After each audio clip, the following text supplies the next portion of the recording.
गंगाराम एक ऐसा होनहार शख्स, एक स्टूडेंट यहाँ का पंजाब में पैदा हुआ और उसने अपनी मेहनत और अपनी हिम्मत से एक अपना नाम पैदा किया। इनको रुड़की उस वक़्त एक सारे हिंदुस्तान में इंजीनियरिंग कॉलेज था, वहाँ इनको दाखिला मिल गया और वहाँ से इन्होंने अपना इंजीनियरिंग का कोर्स करके ये वापस सरकारी मुलाज़म अंग्रेज़ के ज़माने में हो गए। ये बड़ा एजाज़ होता था उस ज़माने में भी कि किसी लोकल बंदे को, हिंदू, मुसलमान या भी कोई एक सरकारी नौकरी अंग्रेज़ के ज़माने में मिल जाए। ये इन्होंने बड़ी अपनी काबिलियत दिखाई और बहुत जल्दी प्रमोट होते हुए अपने से एसडीओ से बने और एसडीओ से अगला जो कदम होता है आप सबको मालूम है, एग्जीक्यूटिव इंजीनियर।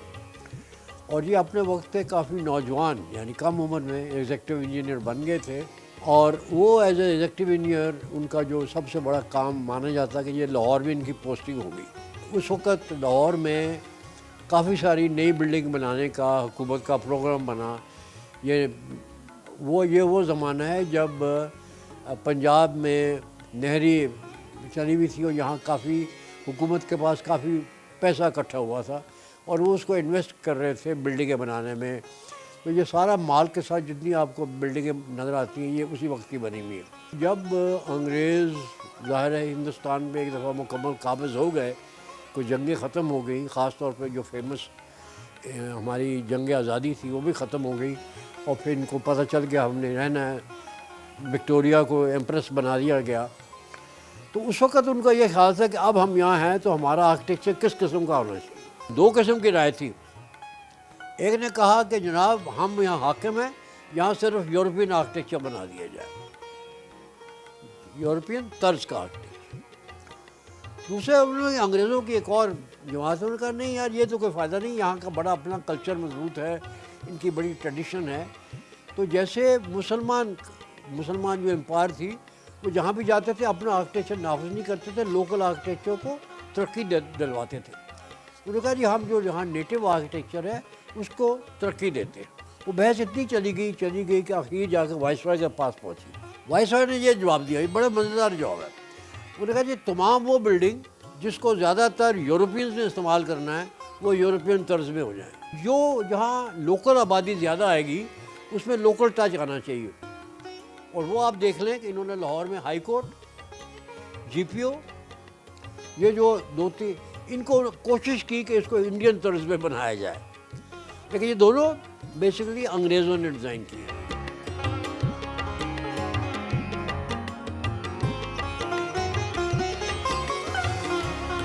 एक टर्मिनोलॉजी यूज़ होती है सिटी फादर्स।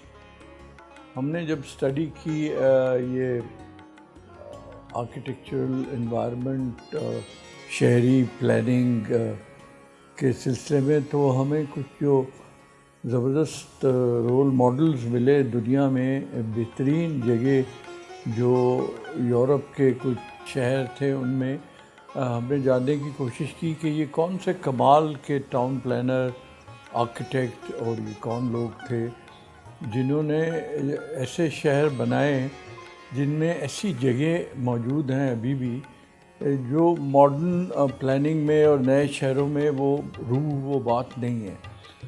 तो पता चला कि वो जो सक्सेस थी वो किसी टाउन प्लानर्स, आर्किटेक्ट्स और ये प्रोफेशनल्स नहीं, सिटी फादर्स का विज़न था।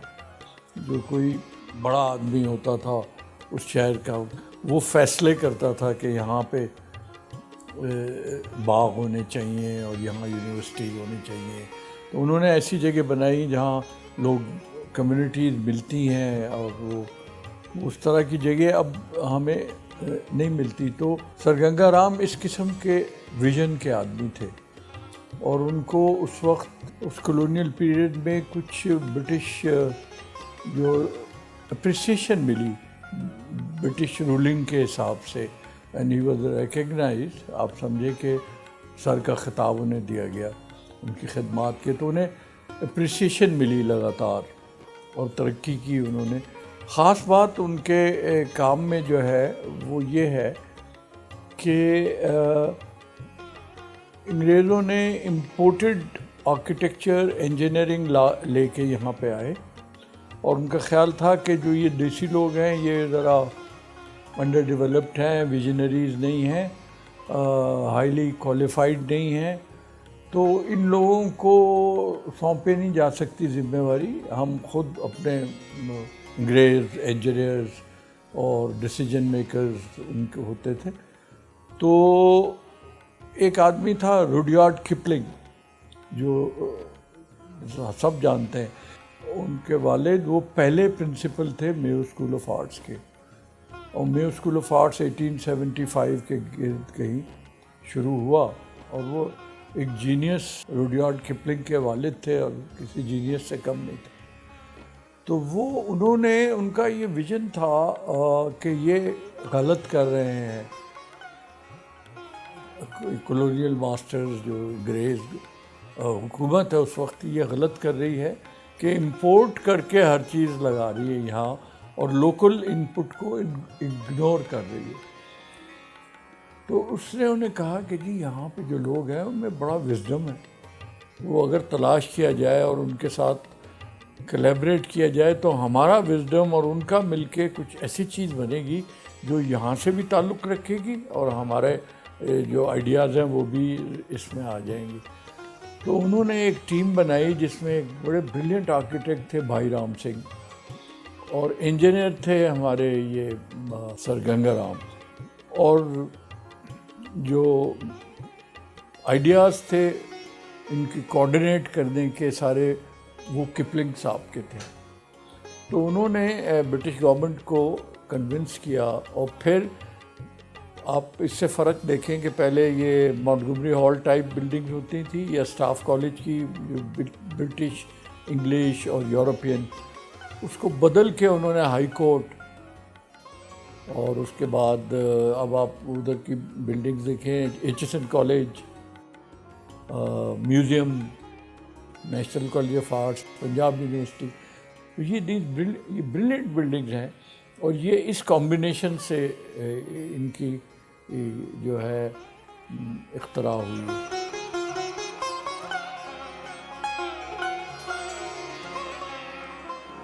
سر گنگا رام کی کہانی ایک شہر کی کہانی ہے جس نے شہر کو نو آبادیاتی ریاست کی علامت میں بدلنے میں مدد کی۔ آج کا لاہور اسی نو آبادیاتی شہر کا تسلسل ہے۔ 19ویں صدی کے اواخر اور 20ویں صدی کے اوائل کو لاہور کے ایگزیکٹو انجینئر کی حیثیت حاصل ہے۔ ان کے عہد کو گنگا رام تعمیراتی دور کے نام سے یاد کیا جاتا ہے، جس میں national college of arts, Lahore museum, G P O, Punjab university, H S N college اور لاہور ہائی کورٹ جیسی عمارات شامل ہیں۔ ان کے رفاع عامہ کے کاموں کی بھی ایک طویل فہرست ہے، جس میں صحت کے حوالے سے سر گنگا رام ہسپتال، Ganga Ram trust building, Hailey college of banking and finance کی زمین بھی گنگا رام نے ہی فراہم کی۔ گنگا رام نے جہاں بحیثیت انجینئر لاہور میں لازوال عمارات تعمیر کیں، رفاع عامہ کے کام کیے، وہیں ماڈل ٹاؤن جیسی مشہور و معروف کالونی کے ٹاؤن پلانر بھی تھے۔ وہ ایک عظیم انجینئر اور ایک مخیر انسان تھے، جن کے سینے میں ایک ہمدرد دل دھڑکتا تھا۔ ان کی دور رس نگاہیں مستقبل کی منظر کشی کیا کرتی تھیں۔ اور دوسرا اینگل ان کا انجینئر ہونے کے علاوہ فلنتھراپسٹ کا تھا کہ انہوں نے گنگا رام ہاسپٹل بنایا اپنے پیسے سے، اور بڑے ویلفیئر کے کام کیے انہیں۔ ہیلی کالج جو بنا اس کی زمین بھی انہوں نے دی تھی، اور انہوں نے ایک اپنی ٹرسٹ کی بلڈنگ بنائی جو مال روڈ پہ ابھی بھی ہے، گنگا رام ٹرسٹ، وہ ان کی بلڈنگ موجود ہے۔ اور وہ پلانر بھی تھے، سنا ہے کہ ماڈل ٹاؤن کی بیسک پلاننگ بھی انہوں نے کی۔ تو اتنی ملٹی فیریس ان کے، اتنے یعنی ایک تو حساس شخصیت، اور پھر اتنے جو ہر فن مولا کا اگر کسی کو خطاب دیا جا سکتا ہے تو ان کو دیا جا سکتا ہے کہ انجینئرنگ بھی تھی، فلنتھراپی بھی تھی۔